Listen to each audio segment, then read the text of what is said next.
देखो बच्चों, क्वेश्चन क्या कह रहा है, पहला पार्ट कह रहा है define an electric power and state its SI unit.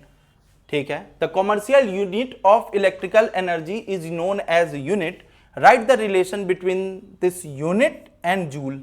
ठीक है, in a house two bulb, ये सेकंड पार्ट है, बाद में देखेंगे, पहला फर्स्ट पार्ट देखते हैं। तो इलेक्ट्रिक पावर कैसे डिफाइन होता है, तो electric power is defined as the rate of electrical energy consume or dissipated by a device. तो rate of energy consume or dissipated by a device is known as the electric power. मतलब power is equal to energy per unit time. ठीक है, energy per unit time. SI unit energy joule per second is equal to what.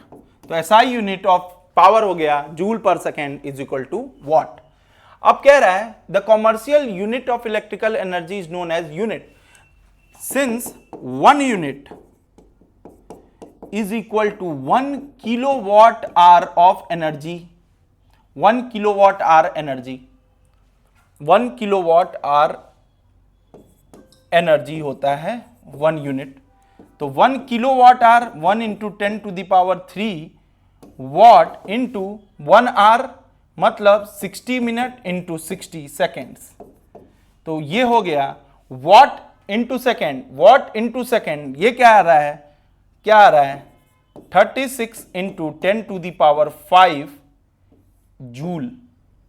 1 unit बराबर क्या आ गया, 36 into 10 to the power 5 joule. 36 into 10 to the power 5 joule, ये हमारा expression आ गया unit और जूल के बीच का रिलेशन। ठीक है, ये हो गया सेकेंड। ठीक है, joule power what, what into second is equal two joule. ठीक है, ये हो गया। अब बी पार्ट देखते हैं क्या कह रहा है। इन अ हाउस, तो देखो क्या है, 1 किलोवाट आवर 1 यूनिट था, किलोवाट आवर, किलोवाट आवर, और वॉट इंटू सेकेंड करते हैं तो जूल में एनर्जी निकलती है। तो किलोवाट को पहले वॉट में चेंज किया, क्या आया 1000 वॉट। 1 आवर को सेकेंड में चेंज किया, 60 इंटू 60 सेकेंड्स, दोनों को एक्सप्रेशन को इंटू किया, आंसर आया 36 into 10 to the power 5 joule, 1 unit के बराबर। ठीक है, in a house 2 bulbs of 50 watt each are used for 6 hours daily and an electric geyser of 1 kilowatt is used for 1 hour daily. Calculate the total energy consumed in a month of 30 days and its cost at the rate of 8 per kilowatt hour. 8 rupees per kilowatt hour. ठीक है, तो 2 bulbs of 50 watt, मतलब total power of bulb, total power of 2 bulbs कितना होगा, 50 into 2 मतलब 100 watt, are use for 6 hours daily, are use for 6 hours daily. तो energy of 2 bulbs कितना होगा, 100 वॉट इंटू 6 आवर्स कितना हो गया, 600 वॉट आवर। ठीक है, अब कह रहा है डेली का, और 30 डेज वर्क किया, तो 30 डेज, तो नहीं, तो एक काम करो ना, इसको पहले किलोवाट आवर्स में चेंज कर लो। डेली कितना एनर्जी कंज्यूम हुआ, तो 600 वॉट आवर्स मतलब 0.6 किलोवाट आवर, मतलब 0.6 यूनिट्स। ठीक है, एक दिन में। अच्छा, 1 kilowatt hour is used for 1 hour daily, तो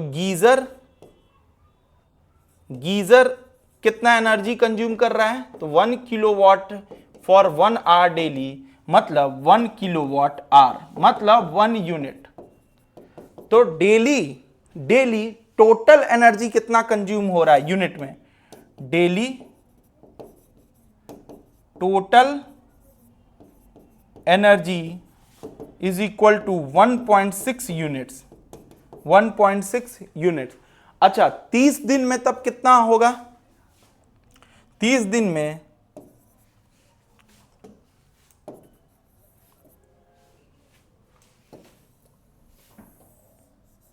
तो 30 दिन में 1.6 यूनिट पर डे यूज हो रहा है, डेली टोटल एनर्जी 1.6 यूनिट।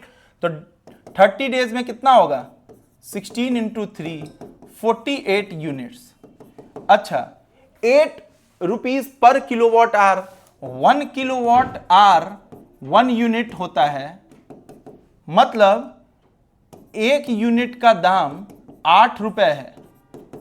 तो 48 यूनिट का दाम कितना होगा, तो 8 इंटू 48 रुपीज कितना आ जाएगा, 8 8 जा 64, 8 4 जा 30, 384 रुपीज का टोटल कंजप्शन, टोटल पैसा कितना लग रहा है इस पूरे बल्ब और गीजर के चलाने में 30 दिन में। तो total energy consumed and it's cost, तो टोटल एनर्जी कंज्यूम कितना हुआ 30 डेज में, तो टोटल एनर्जी कंज्यूम हुआ 1.6 इंटू 30 कितना होगा,